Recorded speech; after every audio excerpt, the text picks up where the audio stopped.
Thank you for listening to Depictions Media Radio.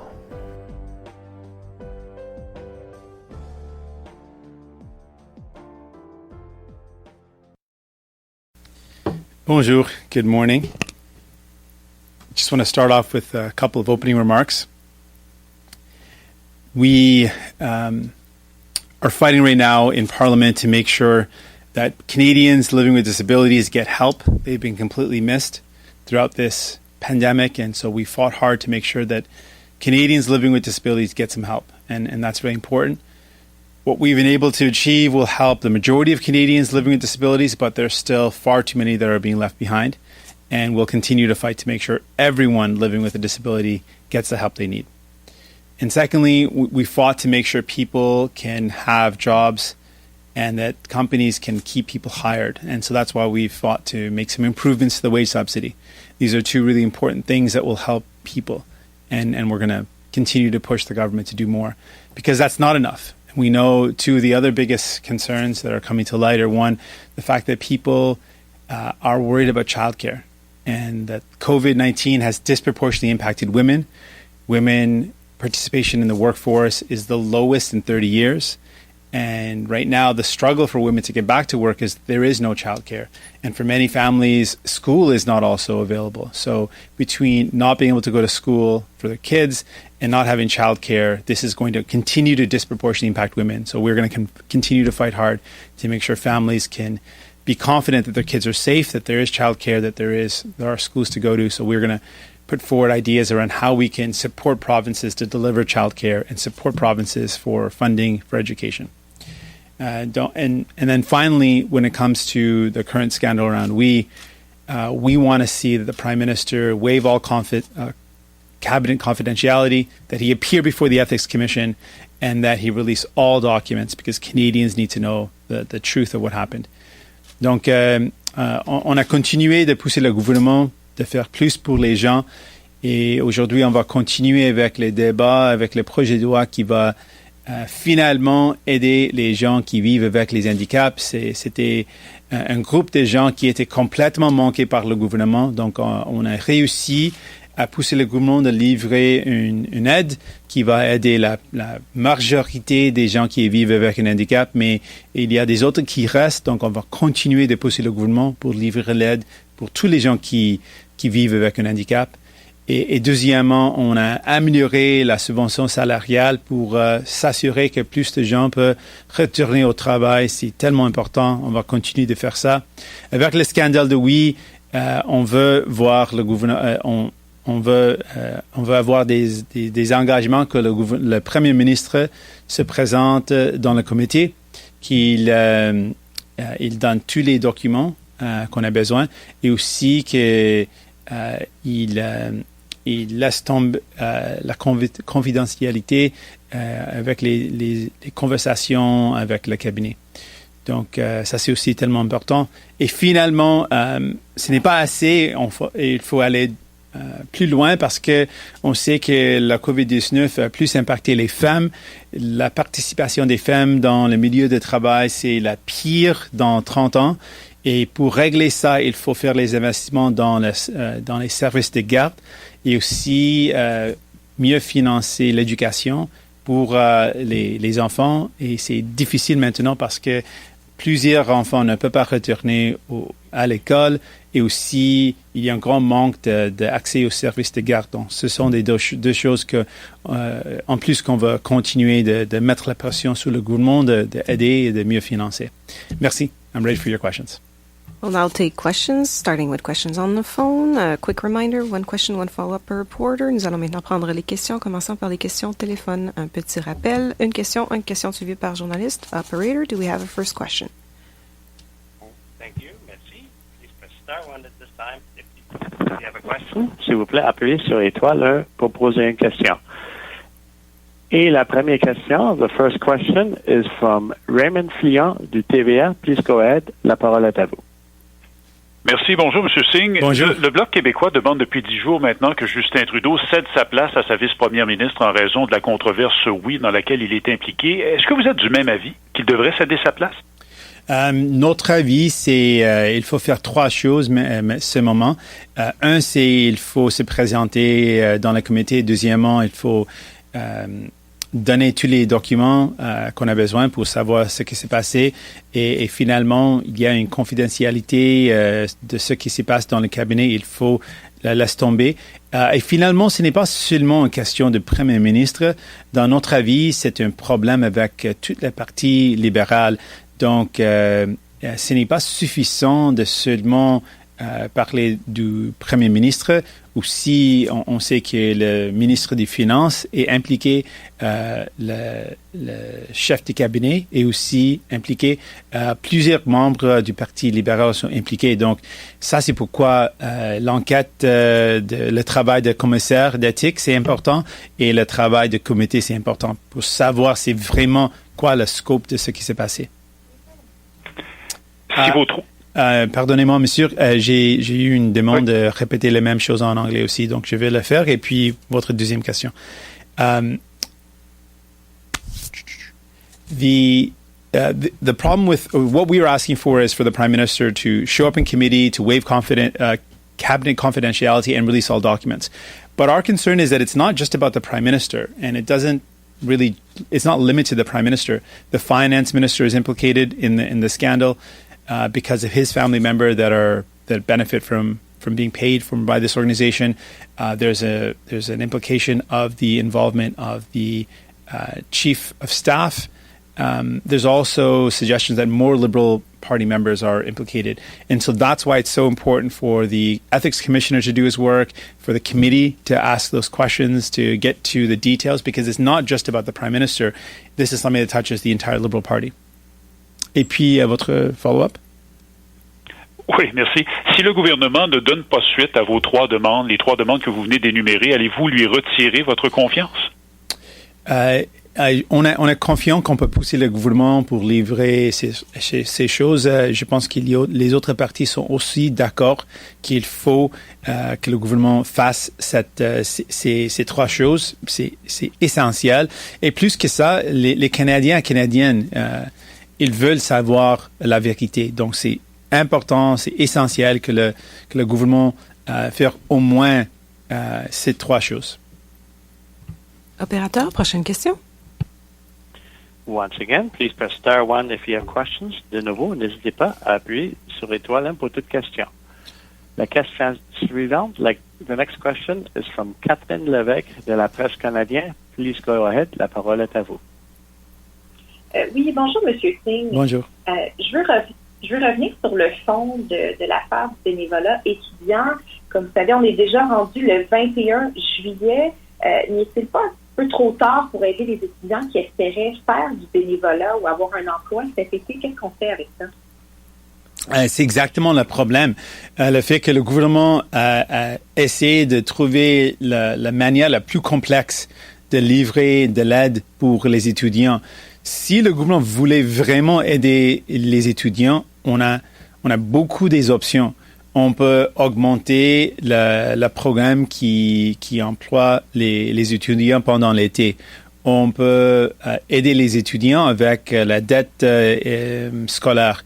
On peut aider les étudiants avec plus de financement pour réduire le coût des frais de scolarité. Il y a plusieurs façons d'aider les étudiants avec les programmes existants. Donc, au lieu de créer quelque chose de nouveau, on peut utiliser quelque chose qui existe maintenant et on peut l'augmenter. Si le but, c'était vraiment d'aider les étudiants, ça, c'est pourquoi on met en question cette chose que le gouvernement ne voulait pas vraiment aider les étudiants. C'était de l'aide pour les amis proches. Et on va pousser le gouvernement pour vraiment livrer l'aide pour les étudiants. Et donc, mais n'y est-il pas trop tard pour le faire? Et ma question de suivi, c'est sur C20 qui devrait être adopté aujourd'hui. Je me demandais qu'est-ce qui s'était passé avec les mesures là, pour contrer la fraude pour la PCU. On sait que le dernier projet de loi avait des mesures en ce sens. Là, il n'y en a pas de toute évidence dans C20. Donc, je me demandais qui s'était opposé à ça et comment est-ce que vous ou d'autres partis ont réussi à convaincre le gouvernement d'enlever ces sanctions pour les fraudeurs. OK, merci. Donc, deux questions, les sanctions et puis, est-ce que c'est trop tard? Non, ce n'est pas trop tard. Les étudiants qui travaillent maintenant avec le programme qui donne des emplois aux étudiants pendant l'été, ce programme peut continuer. On peut augmenter ce programme, on peut avoir plus de financement pour embaucher plus des étudiants. Donc, beaucoup des options qui existent. Et on peut continuer ce programme au-delà de l'été. Donc, il y a quelques options si le gouvernement voulait vraiment aider les étudiants et on va pousser le gouvernement pour faire ça parce qu'on veut aider les étudiants. Et deuxièmement, avec les sanctions, c'était une des choses pour nous qu'on a voulu enlever. C'était dans les négociations, on a dit que ce n'est pas acceptable. Il faut l'enlever. Si on veut régler les problèmes de n'importe quoi, d'un acte criminel, on a déjà des lois pour faire ça. Et ce n'est pas... c'est un problème de créer une nouvelle loi parce que ça ça va toucher les gens qui ne sont pas coupables, qui étaient encouragés par le gouvernement. Donc oui, c'était nous qui a dit que on ne peut pas aller de l'avant avec ces sanctions et le gouvernement les a enlevées. Opérateur, prochaine question. There are no questions registered at this time. Nous n'avons plus de questions pour le moment. We'll take some questions from the room now. Nous allons prendre les questions dans la salle. Stephanie? Morning, Stephanie Levitz, the Canadian Morning. Press. Yesterday you were asked a question about the allegations against the Bloc Québécois leader. You made reference to, in your caucus, having recently needed to deal with the issue. Is there another incident on top of the ones involving Aaron Weir and Christiane Moore that you can disclose? No, I was referring to those two. Okay. And just as a follow-up, with regards to the government throughout the course of this pandemic has signed a lot of contracts for a lot of things. And a number of them are secret because they argue national security, procurement. Do you have any concerns that there are other contracts out there that were handled in a similar manner in which the cabinet should have recused themselves or should have held it differently and Canadians will never know? Yes. The pattern of behavior here is very clear that the Liberal government, Prime Minister Trudeau, continually seem to be jumping to help out their friends and asking people that are struggling to wait. And this is an example that the more we dig, the more the evidence comes to light that there are some deep concerns about the entire scheme, that this was never about helping students. And the more we dig, the more we see deep concerns about conflict of interest, about inappropriate activities, and the fact that the government encouraged the organization to pay students less than minimum wage. This is something the government did. All these things we would not have known but for great investigative journalism and questions that we've been asking. And so there's other contracts that probably similarly where the government has helped out their close friends and has not done the right things like recusing themselves if there's a conflict of interest. This is a case where we've now got evidence of at least two major players, the Prime Minister and the Finance Minister, who should have recused themselves, and both didn't. How many more cases are there where this happened? We don't know. And that's why getting to the bottom of this will help us perhaps uncover other examples. It's wrong for the government, for the Liberal government, to use its power to help its friends instead of helping people. Bonjour, M. Scheer, Louis Blouin de Radio-Canada.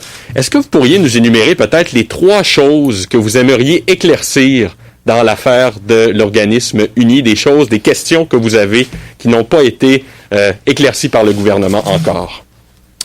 Donc, une chose, c'est complètement incompréhensible. Pourquoi un ministre des Finances, le Premier ministre, qui a des connexions claires, des connexions tellement proches avec un organisme, comment il pourrait aller de l'avant sans disant on a un problème ici, on ne peut pas être dans la décision parce que on a des connexions trop proches. Comment c'était possible pour le Premier ministre et pour le Finance ministre de faire quelque chose qui était clairement facile de faire? Oui, il était impliqué.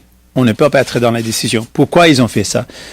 Est-ce que les autres membres du cabinet savaient ça.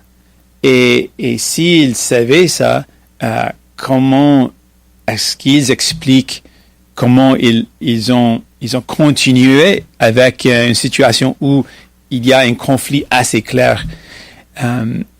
C'était aussi cette question entre le fait qu'ils ont utilisé cette excuse, on a demandé une question au service public et ils nous avaient donné cette réponse. Mais quand on cherche un peu plus profond, on réalise que ce n'était pas le cas. Le cas, c'était le gouvernement a vraiment créé des conditions spécifiques pour arriver à un choix.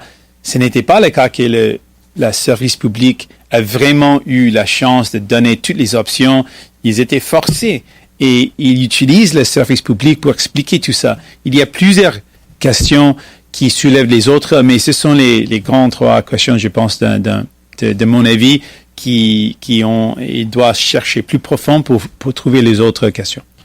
On est en pleine pandémie, on est en plein été. C'est une histoire qui fait grand bruit au Parlement. Mais pensez-vous que ça intéresse les Canadiens actuellement, cette histoire-là, et que, en tout cas, que ça a autant d'importance peut-être aux yeux de la population en général que ça peut en avoir ici au Parlement? C'est quoi votre lecture de la situation? Je pense que les gens ont peur pour l'avenir. Les gens ont peur pour le fait qu'ils ne peuvent pas trouver un emploi. La pandémie crée beaucoup d'insécurité, de précarité. Donc, je pense que ça, c'est primordial dans les pensées des gens. Mais en même temps, quand on fait face à un grand défi comme ça, les gens ont besoin de confiance dans le gouvernement. Et cet scandale met en question la confiance dans le gouvernement. Et à cause du fait qu'on est dans un gouvernement minoritaire, ça nous donne le pouvoir de poser ces questions, de trouver la vérité, de forcer les témoignages dans les comités. C'est grâce à ça qu'on peut essayer de retourner la confiance dans l'institut du gouvernement en général, mais on peut montrer que ce gouvernement libéral ne fait pas ce qu'il faut sans être poussé par nous, les néo-démocrates, parce que s'ils étaient dans une position de pouvoir majoritaire, pensez-vous qu'est-ce qu'ils auraient pu faire? Donc, je pense que c'est grâce à le fait qu'on est dans un gouvernement minoritaire avec un parti néo-démocrate fortement là pour les gens, qui milite toujours pour les gens et pour monsieur, madame, tout le monde, on a réussi à avancer des programmes qui aident les gens. Okay. Kind of went on a bit there on that one. I think people are worried about their jobs. They're worried about their future. In a pandemic, people are worried about what's going to come next. So that, I think, is the biggest concern that people are struggling with. But to deal with all these concerns, not having a job, the future, a pandemic, people need to have confidence in their government. And what this scandal has done is really rocked the confidence of people in a government that doesn't seem to be acting for the interest of people, but to help out their close friends. And I think it's only because we're in a minority government that we are able to bring these things to light, that we were able to push the Liberal government to deliver better for people. Imagine we were in a majority government, this government, the Liberal government would have just continued to benefit their powerful friends and ignore people. And we've been able to push them. A strong New Democrat Party has been able to push the government to deliver better for people, to deliver more help to people that they otherwise would not have done. And they would have done more of these types of scandals where they're helping their close friends instead of the people that need it. So I think that's why it's so important to continue with the questions and the ethics committee work and the ethics commissioner's investigation. These are all important things to restore confidence in the institute of government generally, but to point out that the Liberal government is not doing what people need without the fact that New Democrats are there to push them.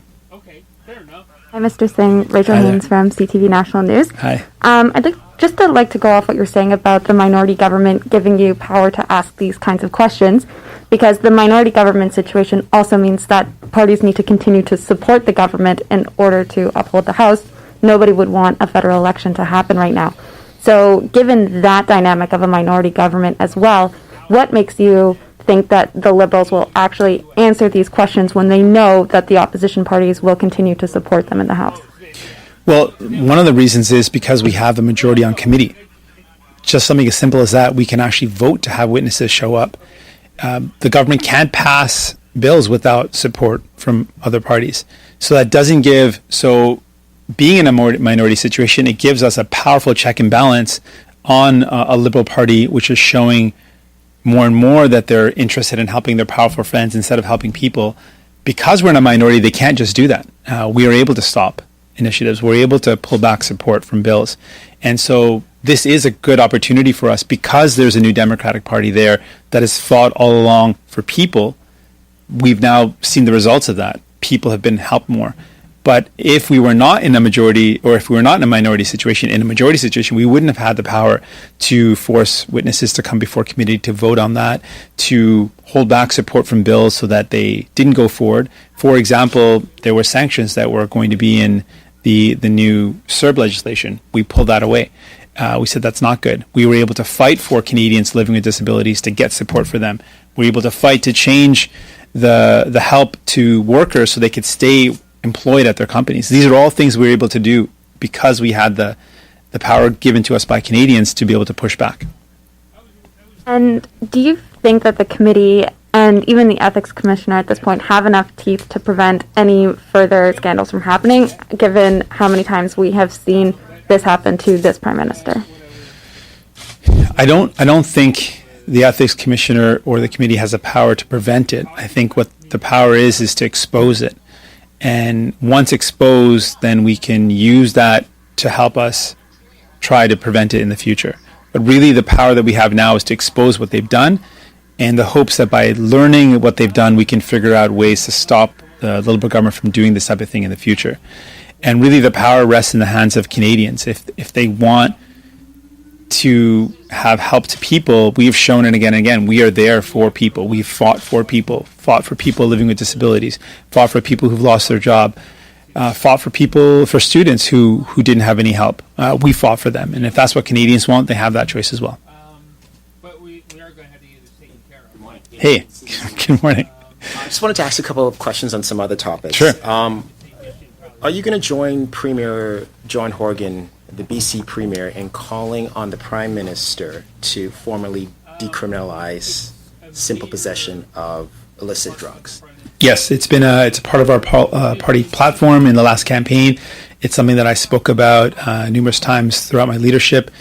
There is no reason why someone who is in personal possession of a controlled substance should be faced with criminal sanctions. These are people dealing with poverty, dealing with mental health, dealing with addiction. They need health care, not a criminal response. Okay. And just on the other topic of electronic voting, where does your party stand on that? And what are we losing by not having Parliament sit and all members having the opportunity to vote, whether in person or electronically? I'm open to, and as a party, we're open to looking at technology as a way to increase democracy and increase participation. So I'm open to hearing the results of the work that the committee is doing on assessing how we can do that. So I'm open to that, and I think it's important to look at ways to use technology to advance democracy. And when it comes to the current format, I think what we've been able to achieve with the hybrid parliament is exactly that, the participation of more members of parliament, those who were worried about their communities and the rate of infection and didn't want to risk traveling back and forth to Ottawa, which has been identified because of the fact that lots of MPs come together as a potential hotspot. So I think that measure has allowed for more MPs to participate, which is good. It has allowed for people to participate who might have problems because of the lack of childcare for young families. It gives more opportunity for members of parliament who can now participate and take care of their children. So I think it's a good thing that we've got the hybrid model. But the question about voting, I think this is something that we still have to answer. This is an unanswered question. One of the problems with the hybrid solution, it hasn't fixed everything. There is still a question about ensuring that every member can vote. And that's why I think the ongoing work of the committee is important to figure out a way for us to be able to achieve that. So I think that's a fair question and something that we need to solve. One last time, is there any more question on the phone? Yes, the next question, la question suivante est de Terry Davidson du Lawyers Daily. La parole est à vous. Please go ahead. Well, Mr. Singh, if you've addressed this already, I apologize, but the Conservatives have called for a criminal probe into the WE issue. Is the NDP going to call for that as well? Well, we've called for something really specific right now, which is the waiving of cabinet confidentiality, making sure that cabinet confidentiality is waived so that we can hear from cabinet and hear from the evidence that what happened in that decision, how that went down, and did cabinet know about the connections with the Trudeau family and Prime Minister Trudeau and the organization. We want to make sure that the Prime Minister appears before committee, and finally we want to make sure that all documents are released. If there's evidence that the police services can use for a criminal investigation, they should do so. We're not specifically calling for that, but if there's evidence, they absolutely should. What we're calling for is really a full transparency. We want to know what happened. Canadians want to know what happened and how this could have happened. Something as obvious as family connections to an organization to receive nearly $1 billion contract clearly cries out conflict of interest. Why didn't the Prime Minister or the Finance Minister, for that effect, recuse themselves, step back from that decision, knowing that there is this clearly obvious conflict of interest? These are questions that we need answered so that we can get to the bottom of this and maybe uncover if this has happened in other cases. Follow up? Thank you. Oh, no, that's fine. Thanks. Thank you. This concludes the press conference. Ceci met fin à la conférence de presse. Merci. Merci. Thank you.